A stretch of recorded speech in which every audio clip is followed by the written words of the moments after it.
Greetings, everyone. Welcome to the Wednesday, July 16th, 2014 episode of Free Webinar Wednesdays. This is Eric Cook, and I'm with WSI Internet Consulting, where we work with businesses and organizations on helping them better understand and leverage the power of the Internet as a strategic business tool.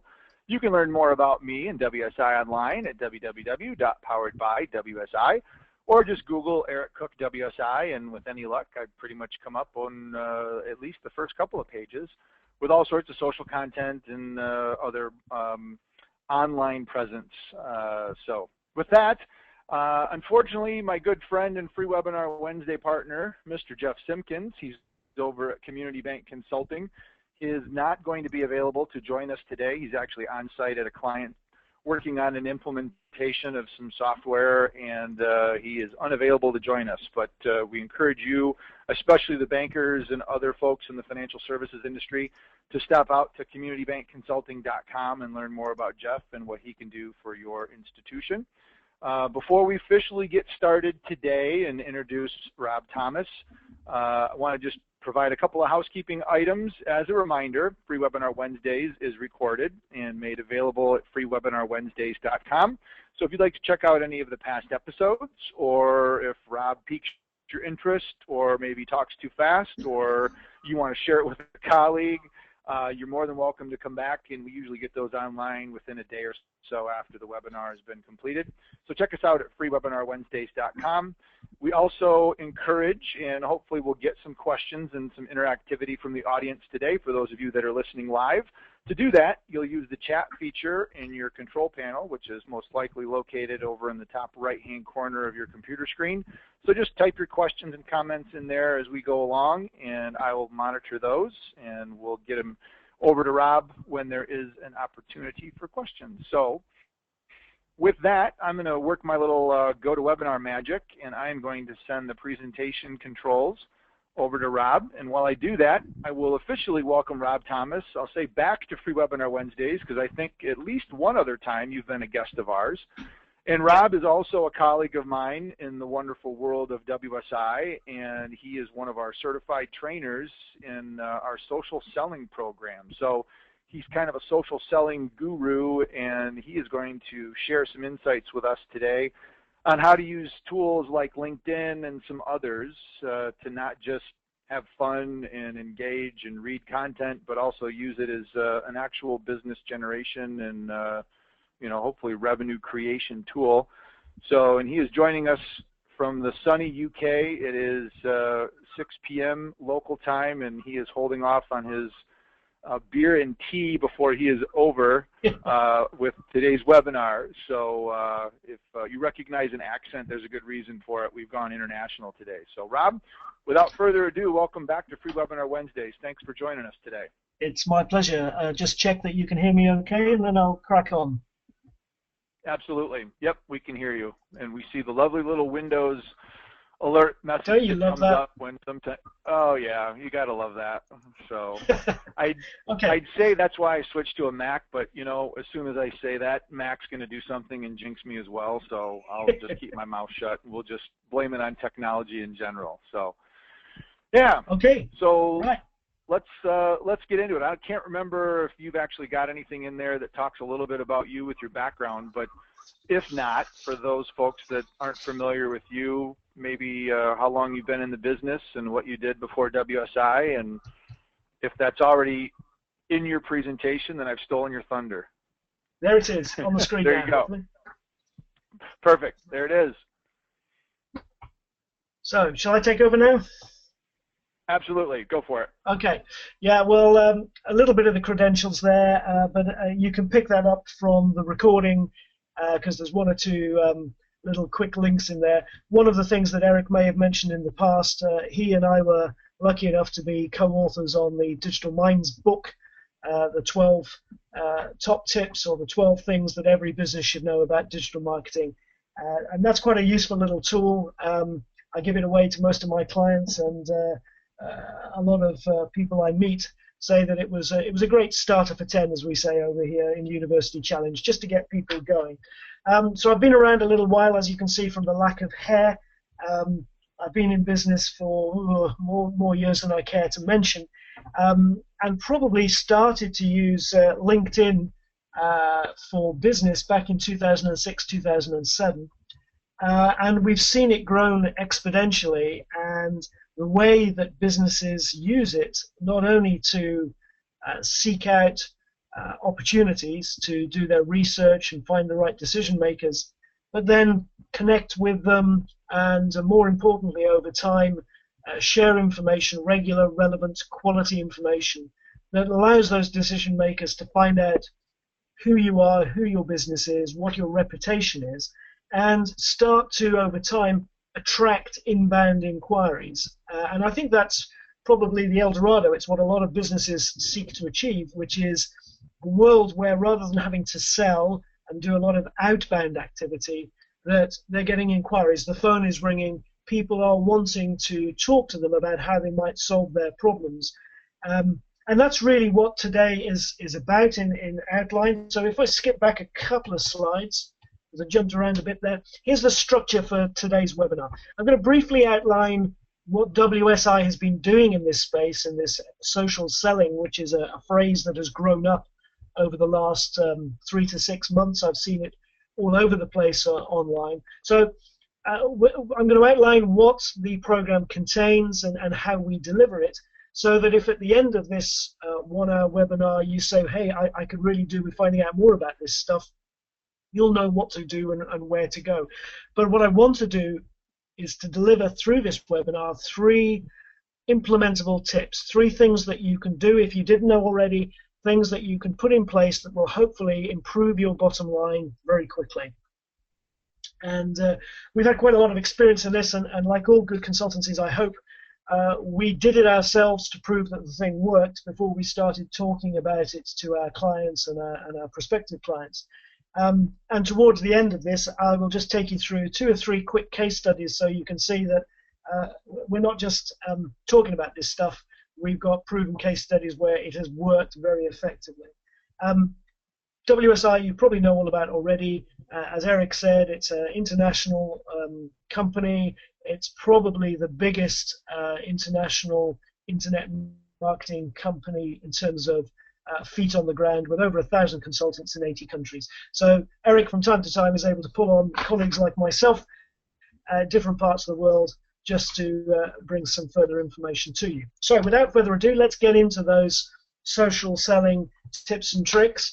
And a bit of background first. I guess the main challenge that most businesses are feeling today is, and your buyers and your customers will be feeling this, that they're just very busy. They're focused often on what's right in front of them, and throughout the day they're going to have a full email inbox, the phones are going to be ringing, and they're really not interested in being interrupted.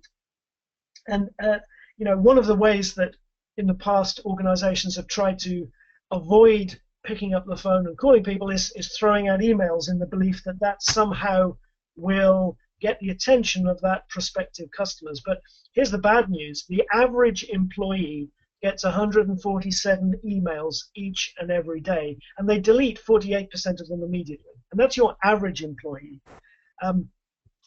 If you're the decision maker, you're likely to be getting more, and you're likely to be deleting more. So conversely, cold calling is dead. Your buyer just isn't listening, and many of you probably won't be engaging in this stuff anymore. Now, that's not to say as human beings we shouldn't be picking up the phone and talking to our prospective clients or our customers, but it shouldn't be in the form of a cold call. It should be in the form of either an inbound call, which is brilliant, or at least a warm lead as a result of socially surrounding your prospect. So the core challenge here is most buyers these days do their due diligence, do their research before they've even spoken to a sales rep.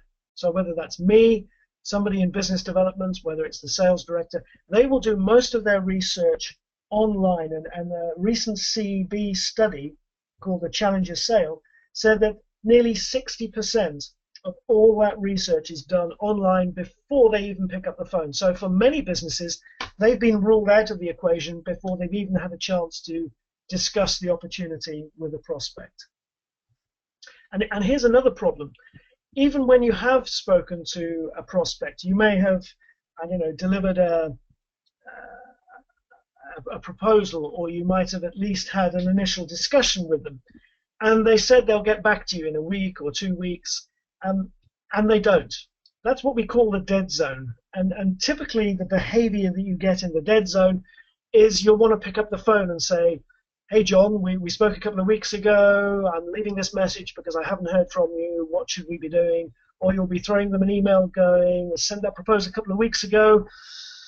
What's the answer? Should we be moving forward? And the trouble is, if you do that once, it's probably okay. If you do it twice, you're starting to feel uncomfortable. Do it 3 or 4 times, and you know you're becoming a pest.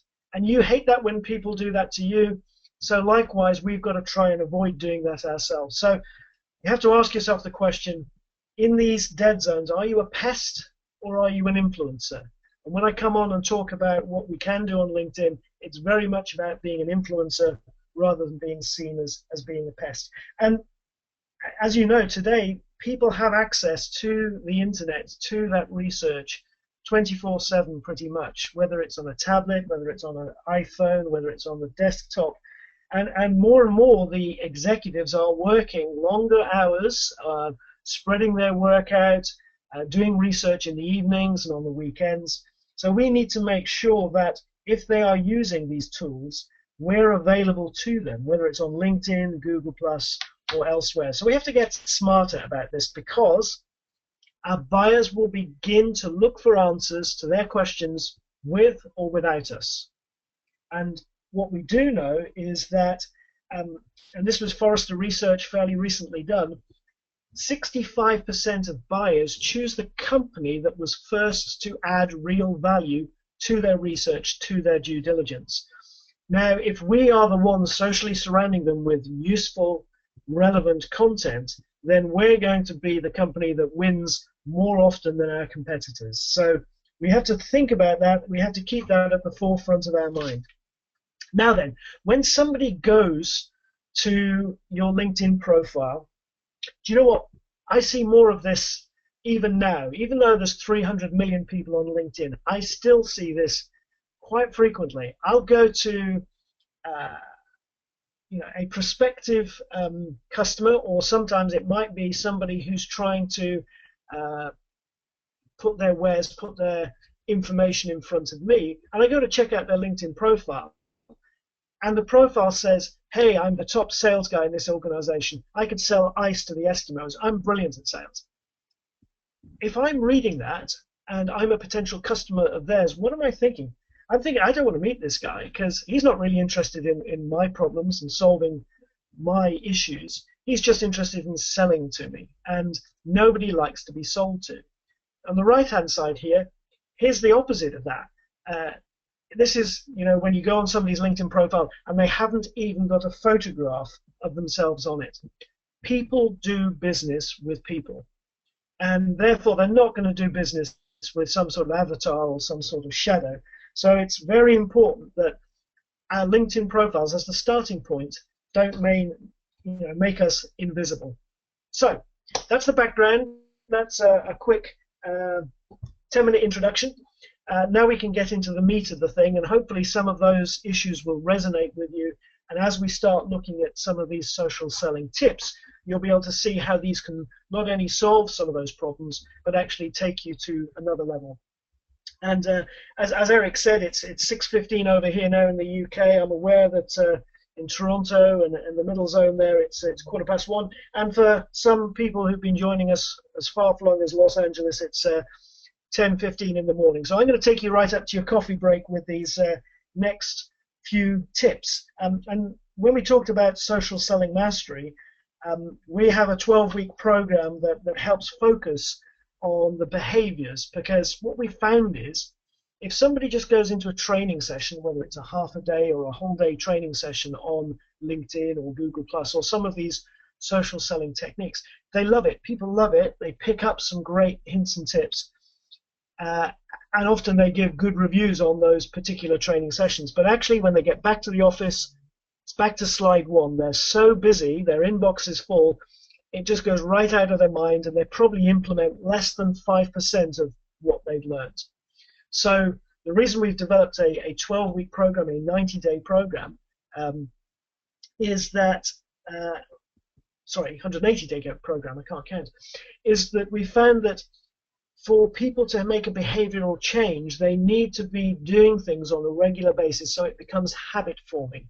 And once it becomes habit forming, it becomes the way we do business around here, and that's what starts to deliver the significant uplift in sales results. Now, I'm not talking about 5 or 10% here, because if you want to increase your sales results by 5 or 10%, you just work a little harder, you just run a little faster. But if you want to produce what we might call a high growth increase in sales, and typically that's 25 to 30%, then you need to start to do things radically different. And in the world of B2B, business to business in particular, but also B2C, but my primary focus today is B2B, it's social selling that is that radically different thing. And less than 5% of businesses we find, not just in the UK, but in North America too, less than 5% of businesses are doing this stuff well. So let's jump straight into tip number 1. And there are many, many tips that we could cover, but we've picked out the 2 or 3 juiciest ones that we know bring immediate results for people. And this first one is called Mastering Job Change Alerts. Now, let me just take a step back a second. Aligned to this is often organizations or salespeople have a single point of contact. In this analogy here, it's being called single-threaded. You only have one person that you are directly connected with, either in a prospect or even potentially a client organization.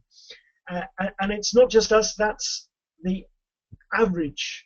And what we're seeing is that people throughout their careers will move companies maybe 11 times. So if you are only connected with one decision maker or one potential prospect in an organization, that relationship is greatly at risk. So what we need to talk about here is getting deeper within that organization, socially surrounding that prospect or that customer, and then finding out how and when those opportunities occur. So, for instance, we're going to talk about advanced searches as part of that process of having job change alerts. Now, within LinkedIn, even on the free version, you get 3 saved searches for free. If you upgrade to one of the paid-for versions, then that becomes almost unlimited. But I would suggest if you're on a free account, just try saving 3 of these and playing around with them and seeing what they can get for you. So I'm going to talk about advocate marketing. That's one type of search. Appointed leaders in your hot accounts, if you have named accounts that you're trying to work with, or being opportunistic. So let's start at the top, advocate marketing. So here's the first one. What does a salesperson typically tell you? They tell you it costs 6 times less to sell to an existing client than it does to sell to a new prospect. And I think I've heard that for the last 20, 30 years, so it must be true. So why don't we take our existing client base and figure out if anybody leaves one of our clients who are currently using our solutions and goes to another organization, we want to know about it. Why?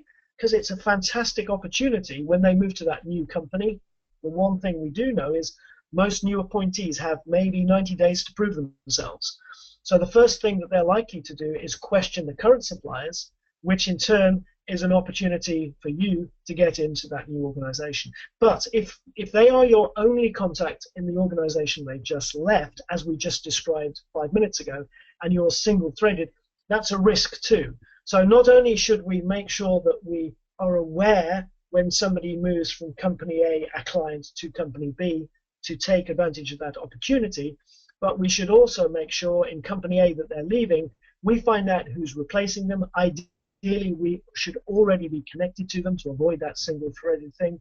But even if we're not connected to them because they're appointing from outside, if we have enough champions inside the organization, then we're going to be protected from being challenged by the new person coming in. So what you have here on your screen, and I'm conscious today, as time is limited, I'm not necessarily going to dive off into LinkedIn and do live demonstrations. If I have time at the end, I'll come back and do that just to prove to you how easy it is. But what we have here are a series of screen grabs, and you can go back and view the recording afterwards if you want to come back to these, that show you how you can start to muster these saved job searches. So for instance here, the first thing you can do is, in this instance, if you can see it on the screen, we've set up a search for 3 existing customers, IBM, and we've used the word or, Oracle, or Kronos. So here we're able to create one saved search that is actually tracking across all 3 companies.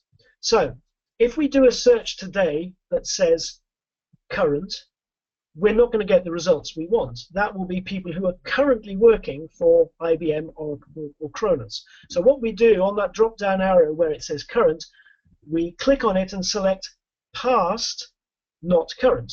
So when we do that search, it will show us everybody who used to work for IBM, Oracle, or Kronos, but no longer does. Now, the first time you do that, it's probably a pointless activity. It will create a benchmark. But if you then say, I want you to repeat that search every day or every week, which are some of the options there, each time it recreates that search, it will deliver to your inbox anyone who has just left IBM, Oracle, or Kronos. And you can be more specific than that, because Oracle employ thousands of people. You can delve right down to, okay, if it's the finance team you deal with, you can put title in the finance, or you can go further down and select the function that they're in. So these can be very, very advanced, very, very specific segmented searches that once you've put them in, you simply save them. Hang on a second. Yeah, so you simply save them and ask them to repeat them automatically, and they will deliver an email into your inbox. It's like a salesperson having a hot lead list right there in their inbox every day. So that's past, not current. The next one is the reverse of this. This is appointed leaders. So say for existence, hey, Rob. For example, oh, hello. Hey, can we take a question on that screen right there? Do you mind? This one I'm on now. Yeah, go. Yeah, the one before that. Okay, right. Yeah. So one question is, does the name of the company or the title have to be an exact match, or can it be kind of so like if it's Oracle Corporation is the official name of the company, but you use Oracle, is that going to get you false positives or that? And then how many, do you know, is there a limitation on the number of names that you can tie together with that or command? I'll answer that very quickly. The answer is there is no limit to the number you could put in there. So if you have found that actually, say for instance IBM, that there are some people who have linked themselves to IBM Corporate and the others that have linked themselves to IBM Canada, for example, then you simply add all of those in. So it can become quite complex, but that's simply because you want to get the best quality results. So likewise, if you're looking for the title of the person, so it might be you have finance or VP finance or finance director or departmental finance head, whatever it is, the types of decision makers that you want to keep track of. The great thing about the or the and is that you can make quite complex searches. But the great thing is, once you've saved it, run it, and if it's not getting you the exact results you want, you can just go back in and edit it. And I have about 10 advanced searches, and I'm constantly refining them to make sure that I'm getting better and better results. And you'll find that out, because when that email arrives, if you go, well, actually, only 2 or 3 of those are spot on, the others are a little bit wayward, you can just go back and refine the search, and then you know the next time you get it in your inbox, it'll be more specific. Hopefully I've answered that question. So, yeah, oh, sorry, another one? I was just going to say one of the ways to deal with that maybe would be to create like a separate text file and put that information in there and add it and then copy and paste, because if you've got 10 or 15 companies, you're not going to see them all, and then you can just modify that. So cool. Good. That answers those questions. So good. Excellent tip there, Eric. I mean, you're spot on, because there is a danger that you inadvertently kill a search and then you put a lot of work in and you lost it all. So yes, I would recommend having a text file, a Word document, or something like that, where you have the headings like title, company, location, etc., and you effectively create a templated search that you can go back and modify over time and just drop those straight in. So this next one, which is appointed leaders, is the reverse of that. So in this instance, we're looking at SAP or Walmart or Micro and saying we're interested in anybody who is newly appointed to the finance department. So you run that first time, and the next time it runs, tomorrow or in a week's time, you will immediately have in your inbox anyone who is newly appointed. So if they're a named account that you're not into yet, you know this is a great opportunity to connect with that person and start to perhaps educate them a little bit into what you do. I'm conscious of the time, so I'm skipping through these quite quickly, but hopefully, even if it means you go back and review the video afterwards, you'll be able to pull out of this the gems that you want. So this last one is about being opportunistic. So this, rather than being specific around a company, this is being specific around a location or a territory. Because often salespeople or business development reps have a patch that they have to work on. So for instance, you can simply put the postcode or the zip code in there. You can say the distance within which you can operate, or if it's a country, or if it's a state. And then you can say, okay, I'm interested in anybody who is, in this case, a director or VP, and they're in the finance department. When they're appointed, these businesses, this is a great opportunity to say, I haven't even heard of that company, but now I can see that they've got a new finance director, and I can see that it's a decent sized organization. They're in the sweet spot that I would like to be doing business with. It's a great opportunity to develop a new relationship, not only with that person, but with that company. So that's, being opportunistic. And the way that shows up, once you've saved the job alerts, they will appear directly in your inbox as an email, or you can go into your notifications within LinkedIn, whichever way you prefer to do this stuff. And I just saw, I don't have an iPhone, I have an Android. I used to have an iPhone, I've moved over. iPhone or Apple just launched a LinkedIn app, or LinkedIn just launched an app which was called LinkedIn Connect. And what it is going to do, it's like a separate app from the main LinkedIn app.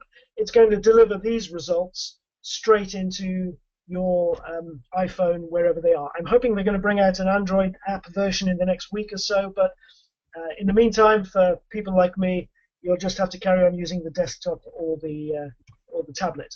So that was tip one. Where are we time-wise? Half an hour in. So tip two, let's get on to it. Tip two is access your buyers for free. How can you do that? Because you're probably aware that on LinkedIn, unless you're connected to somebody, you can't message them directly. So typically what people do is they find somebody that's perhaps on profile as a prospective customer, and they might throw them a LinkedIn request. Now, that's not necessarily a bad thing, but it's not the best thing, because to the recipient, it might feel like unsolicited spam. And even if you craft a very nice message, and I would recommend that you always craft a message, you never click the connect button and just let LinkedIn throw the generic default. That's not what I would suggest. Always do a personal one. However, there is a way of engaging people before that for free. Now, you might think this is a bit sneaky, but I think it's a very, very valid way of doing this stuff. So let's just talk it through. Let's pretend in this example here, Brendan Cassidy was a guy that we were trying to make contact with. We were trying to, over time, build a relationship with. He's currently a second-degree connection, but I can see that, and on the right-hand side of his profile, I will be able to see, you will be able to see what we have in common. So it might be skills and experience, or it might be that we're members of the same group. So we happen to be members of one of the groups. It's called On Startups. So what I would do, if I wasn't a member of a group that he was, I might join that group specifically in order to start to have a online relationship with this guy. But also, it's interesting to see that your prospective customers or clients, the groups that they swim in, what are the pools that they're swimming in? Because often you'll find a group and you go, crikey, I hadn't realized that group existed. This is a great one for me because when I go into that group, I can see that there are not just tens, but maybe hundreds of the right type of on-profile prospect in that group. So once you're a member of the group, or if you're a member of the group already, all you simply do is click on the Members tab. You then put their name into the search box, and guess what? You'll find them, and one of the things that you will see is one of the options, because you're members of the same group, is to send them a direct message. So you don't have to connect with them to message them personally. So you don't know their email address. And right now, you don't really want to know their email address. What you want to do is start to connect with that person, because what you want to do from day one is start to influence them. So here's a way of messaging people for free by being members of the same group. Just word of caution, your first contact should never be salesy. It should never be, hi Brendan, really glad that we've got the opportunity to maybe connect in the future. I just wanted to let you know what we do, blah, blah, blah. That is spam, and I get those all the time, and I usually press delete, and I usually make sure that that person doesn't connect to me. So what you should be doing often is offering a hand of friendship through this. It might be that Brendan has started a discussion within that group, so actually often joining in on that discussion, complimenting Brendan on what he said, agreeing with him, building on it, or maybe providing a bit of interesting challenge, asking him why he was thinking about it in that way. I guarantee once you've started to engage with that person in that way, if you then follow it up at appropriate time where they request a link in, they're going to accept that. And once they've accepted that, then you can start to build a relationship by sharing some regular, relevant, quality content with them. And I'll come back to that because that's probably tip 3 in terms of what we do. So that's how you can send a message for free. And as I mentioned previously, once you're a member of a group, you can start to do some deep dive research because you start to find out all those people in that group that you've never known were there. And once you are a member of a group, when you click on the advanced search, you will see that one of the options, as described on this slide here, is you can select group members, or you can actually dive into a specific group. So if you see here, once you've checked group members on the right-hand side, all the groups that you are a member of will pop up, and you will start to be able to do an advanced search within that. Now, just one little word of caution here. The early stuff I said is available to free members. When you start to get down to some of these really detailed, segmented searches, which will save you a lot of time, time equals money, and LinkedIn will be wanting you to pay some money. Because the first level up, I don't know what it is in dollars in North America, but I have a feeling it's something like $50 a month. So the equivalent of a meal out, taking a prospect out for one lunchtime meal, etc. So if you put that into context, if you can find 10 or 15 good opportunities per month for the cost of $50, it's probably a worthwhile investment, but you'll have to make that decision yourself. But often what you will see when you come to this advanced search area, there will be some boxes that are tantalizingly interesting, and they'll be grayed out, and it will say you need to upgrade to see these. Here is a little tip. The way you upgrade is you go to your profile, and if you scroll right down to the very bottom, you'll see that you'll have an option that says upgrade your account. Click on that. You will then be able to work out which of the upgrades you might be interested in. If you don't immediately pay, you will often find that within a few minutes a chat box will pop up and somebody will say, hey, I see you're looking at the upgrades. Is there anything I can help you with? And if you say to them, yeah, I'm thinking about upgrading to, I don't know, executive, but I'm really not sure that I'm going to get the value out of it. Often they will offer you a free month trial for, maybe a month, maybe 2 months. And then that'll give you a chance to test out some of these and work out whether they're going to deliver the value for you. So that's a free tip on the side.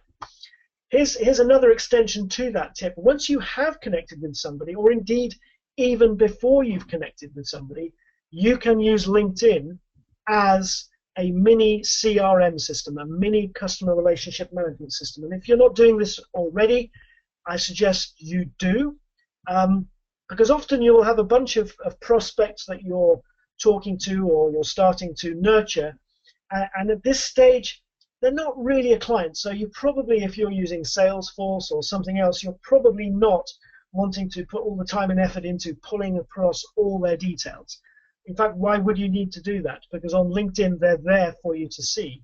And what I love about LinkedIn, of course, the people that you're looking at, they are responsible for keeping their own profile up to date.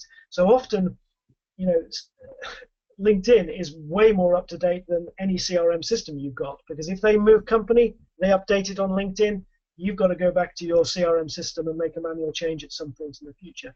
But what I'm looking at here is two major tabs. The first one is called Relationship. If you can't see the information on there because they're a second or third degree and you've just got a little star there, click on the star and this box will now expand. So it allows you to put some notes in there. And to be clear, when you are putting notes in here, they can't see it. So in this case, Kelly can't see what I'm writing about the conversation we might have had or the research I've done. It is simply attaching, when you are signed into LinkedIn, to your record of Kelly what you're thinking. So you've got notes, which might be what you're planning to do, a reminder. You click on that and it will, as the name suggests, remind you in a day, a week, a month, or recurring, however you want to do that. There's a little box, how you met.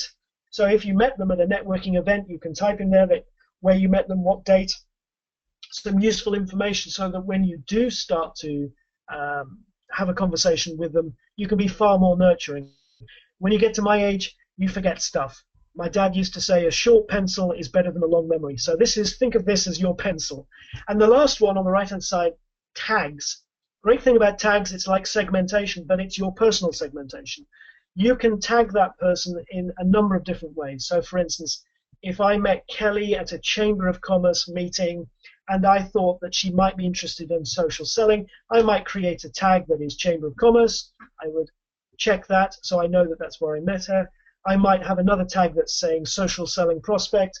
I'll put a tag there. So later on, if I'm trying to invite to an event everybody who I know is interested in the Chamber of Commerce and also social selling, it will present me with a list of people that I can instantaneously invite. So tagging, there are many different ways of using it, but there's just a couple of examples. And again, nobody else can see those tags, only you, which is super. And likewise, the contact information tab there, when you click on that, often people haven't put their telephone numbers in there, or they might have put their main business telephone number, but not their cell phone.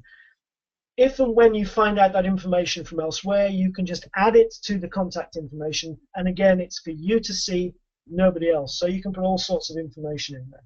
So, I talked too fast. Right, we have 20 minutes left, so make sure we've got into here. So, accessing your tag folders. Once you've tagged people, if you're thinking, oh God, how do I know find that? If you simply go back to the tab at the top that says Connections, click on that, then within there, you will see Filter By. And if you click on the arrow next to Filter By, all your tags will drop down and you can select how you would like to filter them. So you can pass this information in many different ways, and indeed from that you can send messages to groups of people as well as individuals. Now, I'm not introducing this to you as a means of spamming lots of people quickly, because that's not what LinkedIn is about, but it is about personalizing messages. And for instance, I run 2 or 3 networking groups and I've tagged them all. I run the Rugby Business Network in Gloucester. So I know those people are passionate about rugby, they're serious business people, and they've been to one of our events. So if I'm sharing something that is sports and business related, I know I can happily share it with that whole group of people and they will thank me for it. But equally, if there was a story about football, I would not share it with those guys because never the twain should meet. Let's put it that way. So next one, tip number 3, sphere of influence selling. Let's get to this very quickly. this example, Vision Critical, they are a client of ours. And if I were to tell you that Vision Critical have done this, this, and this in social selling, and here are the results. And if your name was Kevin, I was saying, look, Kevin, these guys are brilliant. Look at all the results they've done. If you've never heard of Vision Critical, you're probably not going to be that interested because they're not in your sphere. They're not in your world. They're not in your sector even. So people that do care about Vision Critical and therefore fall into the category of sphere of influence selling are people like current employees. People who work for Vision Critical are interested in what they're doing and why they're doing it. People who used to work for them are. Their competitors definitely are. And sometimes potential marketplace persona are. And clearly vendors, partners, and existing clients are interested. So if we've done something, or if you've done something successful with a company like Vision Critical, it is easier to sell, to explore the opportunities in past employees, in competitors, in suppliers, partners, clients, than it is to somebody who's never heard of them. So using that case study, or if you like, a testimonial, but definitely a story around the success that Vision Critical has had, will allow you to extend your sphere of influence. So in this example here, Brain Juicer was a direct competitor of Vision Critical. And one of the ways you can often find that out is if you go to the business page of a client or a company you're interested in, and then you have a look at the section that says people who viewed this page also viewed that page, often you will pick up from that one of those groups in the sphere of influence, and that is competitors, because often people are comparing and contrasting. So, taking this example a bit further, this Vision Critical success story that we had with social selling, well, two of the companies that were in their sphere of influence were USAMP and HotSpecs. So we touted that Vision Critical story to them, and here's a straight extract that Jamie wrote. He wrote to Gira, who was on the team at HotSpecs, and he said, for your January sales kickoff, how many of your reps won't hit sales quota? 25, 40, 50%? What are your why are your sales reps booking meetings with social selling, or are they? Social selling is about how the top sales reps in 2012 hitting their sales numbers. And then we put some direct links, these little bit.ly links, off to a detailed case study that had the real numbers behind that. Are you free? Here's the call to action. Are you free Friday, 8th of November, 10:30 to discuss? So it was short, it was punchy, it took them off to more interesting information and gave a call to action. And you will see that the response says, hi Jamie, you had me at Vision Critical. So what that is reinforcing is that sphere of influence between competitors. Of course, you will be really interested in what your competitors are doing, and I'm sure they're interested in what you're doing. Think about that in the context of your clients. And so, taking this example a little further, I guess going forward, we took that story and we turned it into a blog. We shopped that blog, that article, we sent it to decision makers via LinkedIn that would care about the story, which is, Kevin here at USAM, for example, the VP of Inside Sales. He booked a meeting with us using Time Trade. If you've never heard of Time Trade, Google it afterwards. It's a great little tool. I use it all the time. I don't know how often people have said, oh yeah, I'd like to book a meeting. Give me some availability in your calendar. And that's such a difficult question because it changes all the time. So Time Trade is just a simple way for people not to be able to see what's in your calendar, but see when you are free and book an appointment straight in there. So another bonus tip, try out Time Trade. So we used that and we booked some clear appointments. And beyond that same compelling story, here's an example here where a decision maker of one of the competitors would be quite interested to know what the sales department is doing. So Same goes for IT and operations or finance. It's not just a sales thing. It's a sales thing in the example we're giving here. But the XO story, which was a similar case study / testimonial, won us Tata. It won us one of the largest telecom companies in Canada, and it also got us into Level 3, into Comcast, and these other organizations. So it's just a brief example of how you can leverage that sphere of influence. And do you remember how we just a few minutes ago learned how the advanced search can help? Well, here, to reiterate the point, it's so powerful. One of the best places to search for new prospects are people that used to work for your existing clients. And this is LinkedIn's own secret. This is how they sold their team link and their sales navigator, by tracking people who had already bought their product and then following them through to companies they were going. It's great prospects. It's great prospecting. It's taking a list of your existing clients and having a look at where they're moving on to. And here's another quick bonus tip. You probably know this already because you probably do it. But actually, often the best time to send out some useful content is actually on the weekend. On a Sunday night, for example, a lot of the decision makers will, they'll be champing at the bit to get back to work. They will have had a fun weekend, and often they're catching up with the stuff to make sure that when they go back into the office in the morning, they've almost got a clear desk. So often, the best time to capture the attention is on a Sunday. Give it a try. Bonus tip number 4. I said there was only going to be 3, but I see I've got 10 minutes left. So bonus tip number 4, sharing content throughout the buyer's journey. Now, what do I mean by that? Well, first of all, you have to think about your LinkedIn profile as your own personal brand. So your company will have a website, and that will be portraying the brand of the company. But your LinkedIn profile, it's not your CV. You're not trying to find a job. Well, most of us aren't. Most of us are trying to be successful in our current role.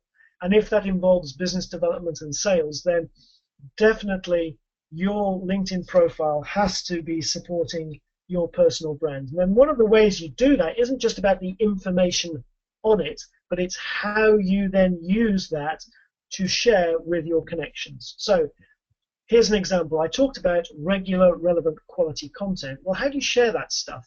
If you're not doing this already, it's pretty straightforward. LinkedIn is more and more focusing on delivering content to you, whether that's through when you first sign in, the thing that's called Pulse, which will be the most highly read, most highly shared content. And if you get into the social selling program with us afterwards, we'll show a whole bunch of tools, including things like Hootsuite, and a number of other tools like Paperly. There's a whole bunch that allow you to quickly identify who is distributing regular, relevant, quality content that you might want to share. And the way you share it is as simple as this. If you go to a website or a blog, often there will be these share tools down the left-hand side, and you simply, if you're sharing it through LinkedIn, you click on the one that says LinkedIn. You're then taken to a box that looks something like this. And within this box, you have multiple ways of sharing. You can share to your first degree connections by just doing what is known as an update. That's a 140-character brief resume of why you think they should read this article. And you do need to do that. Don't just share the article. Say why you're sharing it. Add some value to it. Or, second group down, you can post it to groups. You can join up to 50 groups. Now, again, be careful, cautious around this. Don't share one article across all 50 groups. LinkedIn will have you tagged as a spammer. That's not what it's about. It's finding an article that's relevant to a group and maybe sharing it with a couple of thousand people at one time. But if you're going to share it with a group, make sure you turn it into a discussion. So rather than being 140 characters here, you can write a load more stuff. You can comment on why you think this article is so good. You can perhaps put a proposition that there's something that happened to you recently that reinforces or challenges that, and then you ask for opinion. That's a discussion rather than a statement. And then the last one, send to individuals. This is where, do you remember we talked about the dead zone earlier on? If you've got a prospect who's had a proposal sat on their desk for 2 weeks, you could be a pest and say, hey, are you going to make a decision yet? Or you could share an article with them that says, you'd find one that says, 10 top tips on how to move from strategy to implementation. What are the tricks, etc. So if you are sharing something with them that kind of subtly nudges them in the right direction, moves them through the end-to-end sales process without being a pest, that's brilliant, because that's you being an influencer. So that's what I'm talking about here. The old school seller, they call, they email, they call, they email, they're a pest. The new social seller is all about sharing content post-conversation to continue to help the buyer along their journey. Now, when you're sharing content more widely, you've probably seen this already on your own profile. LinkedIn is now starting to give you data so that you can see some of the stuff you're sharing, which is getting best results in terms of views, likes, comments. That's useful. Likewise, on your own profile, this flag top right, this is perhaps your daily starting point. If you come and talk to us about the social selling program, we try and hone all of these behaviors into maybe 30 or 60 minutes activity per day total. And this is substitutional for a lot of the other sales and business development work that you might be doing. But what's great here is the starting point will be having a look at those notifications. Who's commenting on your stuff? Who's moved from company A to company B? What's useful that will provide triggers to potential opportunities for you. We've talked about some of the success stories, so I won't go into those in any great detail other than just to summarize. Oracle, we did a lot of work with Oracle. Collectively, 23,000 sales reps have now gone through the social selling program, and they've not done that for fun. They've done it because it's had a real impact on the results. EXO, 50% of their team booked a net new meeting in 5 days. USAM, their existing sales team booked 3.5 net new meetings per month per sales rep just using this stuff. And Vision Critical, who I've already mentioned, 31 meetings booked over 60 days. And these are some quite big brands, but it works as well for the small company as it does for the large company, and often even more effectively because the business owner or the VP sales has a passionate interest in this. What I did like, though, there was one case study, I think this is out of Utah, a company called In Contact. They weren't sure whether this stuff would work. It sounded great, but they wanted to do a proper A/B test. So they split their sales force down the middle. They put half of them through the social selling training, and the other half they just let carry on doing what they were doing, what you might call old school. And the social selling group outperformed the old school by 122%. So for me, I like proper A/B tests, because if you're just putting somebody through some training, you're putting them under a microscope, then you will get that placebo effect. You will get a natural uplift in sales anyway. So to really prove this, you do need to do these sort of A/B tests. So I've come towards the final conclusion. Just a couple of things I want to share with you. Those were 3 implementable tips with a couple of bonuses thrown in that if you follow, I guarantee will have a temporary increase in sales performance. But the danger is you try them a bit and then you get distracted. There's another shiny object come along and you forget about it and you don't do it anymore. It's not unusual. It's typical. I used to do that.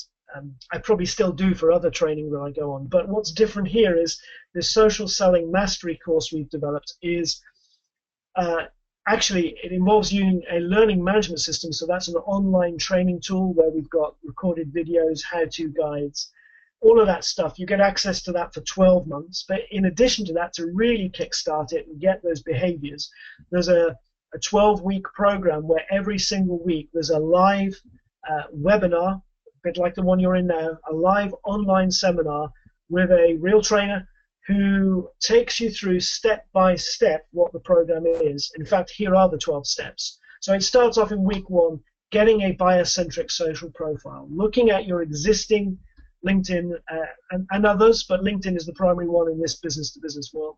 Week 2, how do you map out your buyer personas? There may be just one, you may have several personas. How do you map that out specifically? I don't know about you, but satellite navigation, sat-nav, it only works when you've got a destination. It's pretty pointless without it. So module 2 is about having some clear destinations, because then you can start to use those advanced tools and the saved searches in a intelligent way. And week 3 is about finding content that intrigues your buyer, week 4, etc., etc.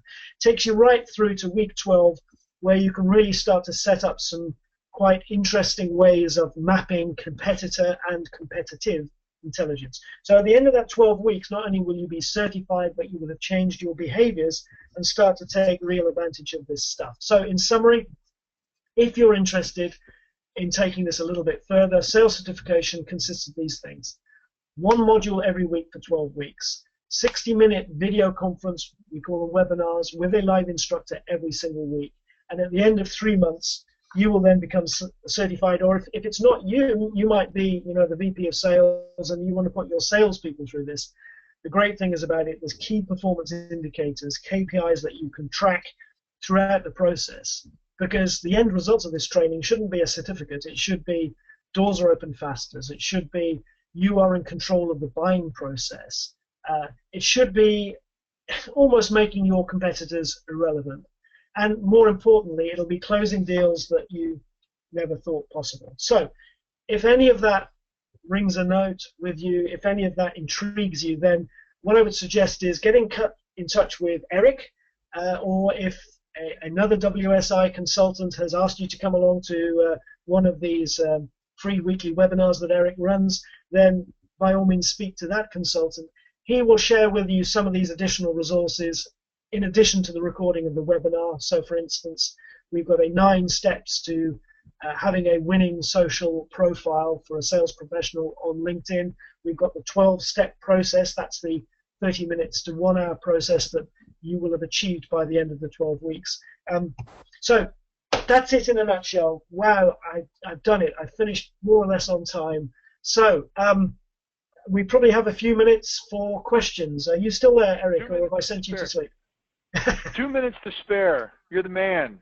Nice job. Nice job. So tons of great information, and I jotted down a few things as well, and that's one of the things I think Jeff and I have talked about that before. We love being the host, and we hope that our guests educate the audience, but Jeff and I usually get a lot out of it as well, and that certainly was the case. One question that I know has come up before, not only in the chat box, but also in my course of business is there a right time to know when you should be paying for the LinkedIn program as opposed to moving from the free version to the paid version? Is there a particular activity or a sign from the network or something that you want to be able to do that says, you know what, I need to start using one of their subscription services and not using it for free anymore? That's a great question, and I can only answer it personally. For me, it was when I saw what was tantalizingly out of reach in the advanced search, when I wanted to identify some more on-profile prospects. Having done that persona work, I wanted to be able to find quickly. I mean, you can find it slowly, but by having the advanced search options turned on, and probably 50% of them are not turned on unless you're a paying member.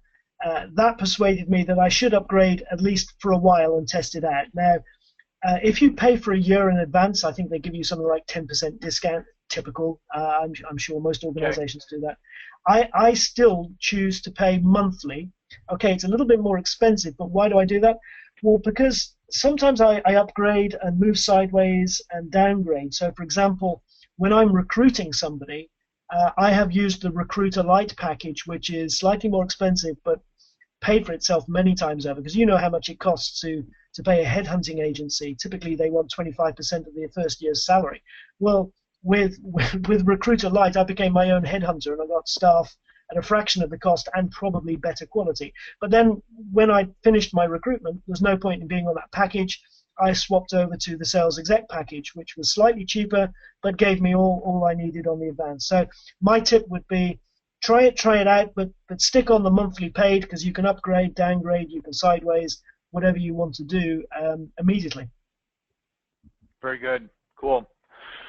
Well, we are right at the top of the hour, just a little bit over, and we've got a couple of other questions in the chat log, but I kind of know the answers to those, and I can go ahead and get those back to the individuals directly. So, Rob, thank you so much for joining us, and we really appreciate it. Again, this recording will be posted online at freewebinarwednesdays.com.